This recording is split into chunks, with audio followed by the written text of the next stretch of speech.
Hello everyone. Welcome to Nanuya channel. I'm Nino.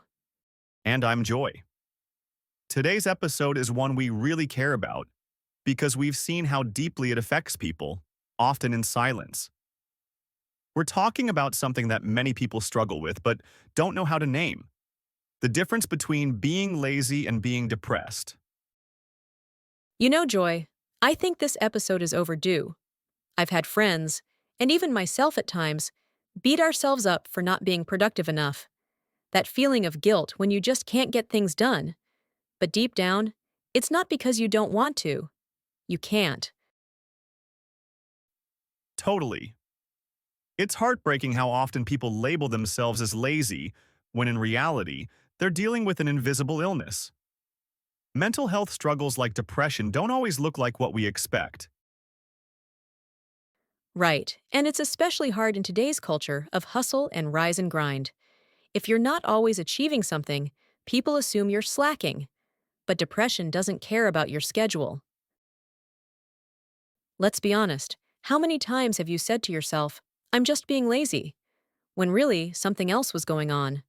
We internalize that guilt, but what if it's not laziness at all? It's a common trap. Society tells us to always be productive, always be grinding. But when your brain is working against you, that expectation can feel impossible. And that's when we start labeling ourselves unfairly. Let's break down how depression can disguise itself. First, persistent fatigue. This isn't just feeling tired after work. It's waking up exhausted, feeling drained by simple tasks, and not bouncing back after rest. Exactly. You might sleep 10 hours and still feel like you've run a marathon. And then there's anhedonia. That's a clinical term for when things that used to bring you joy just don't anymore. Music, hobbies, food, even hanging out with loved ones. And let's talk about executive dysfunction. That's when your brain struggles with planning, organizing, remembering tasks. It's not about being disorganized on purpose. It's like trying to run a marathon with weights on your ankles. Then there's isolation. Depression often convinces you that you're a burden to others. So you stop replying to messages, skip social events, and stay in bed not because you want to, but because you feel paralyzed. And that leads to guilt, which makes the depression worse. It's a vicious cycle. Also, physical symptoms can confuse things. Depression can show up as body pain, headaches, or stomach issues, things people don't usually associate with mental health. Let's bring in a story. We got a message from Sam, who said, For a long time I thought I was lazy. I couldn't get out of bed, I missed deadlines, and I stopped hanging out with friends. I hated myself for it.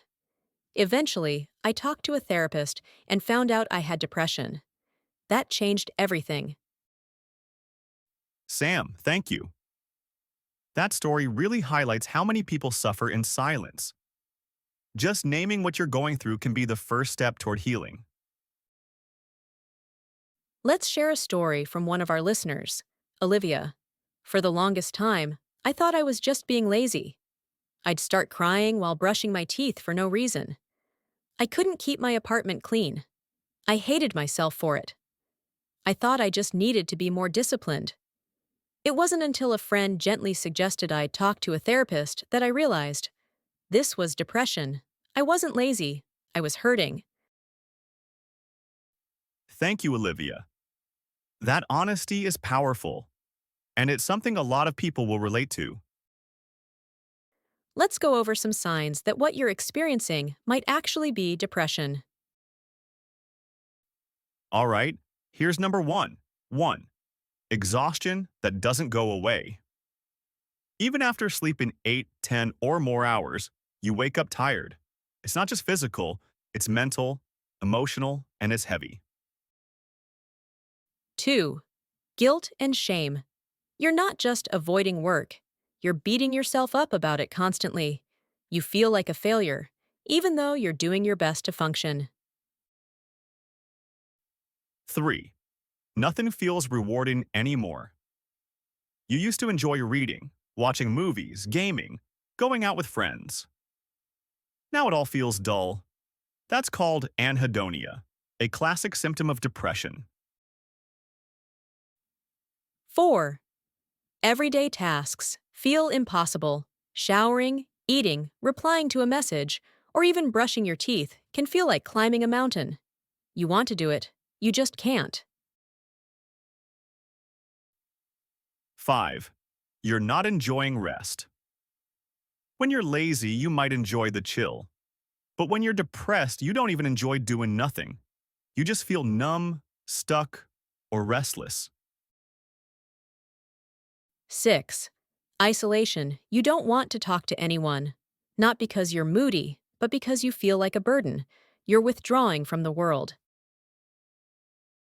7. Negative self-talk. You constantly think, I'm useless, I'm a failure, I'll never get better. Depression lies to you, and those lies are loud. And don't forget, lack of pleasure is key. Laziness often comes with short-term enjoyment. Depression doesn't. You're not watching Netflix for fun. You're doing it because anything else feels impossible.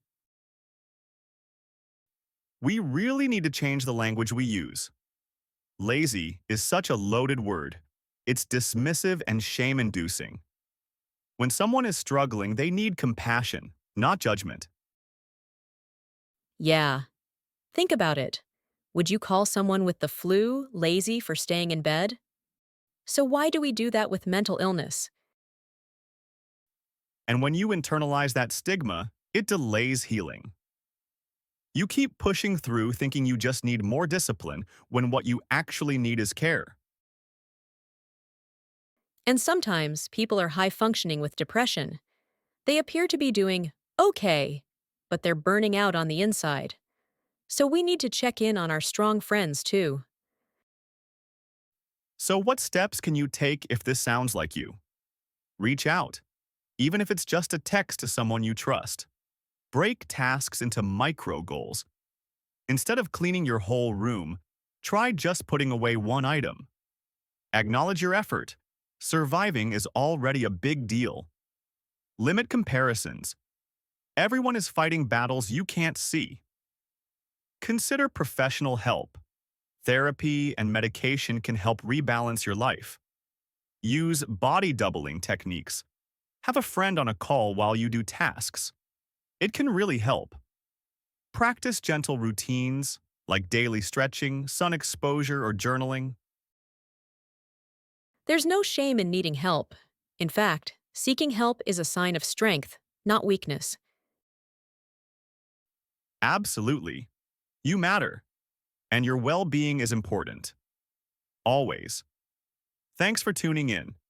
We hope this episode helps you or someone you love understand the difference between depression and laziness a little better. If it resonated with you, please share it or just sit with it. Be kind to yourself. You're doing better than you think.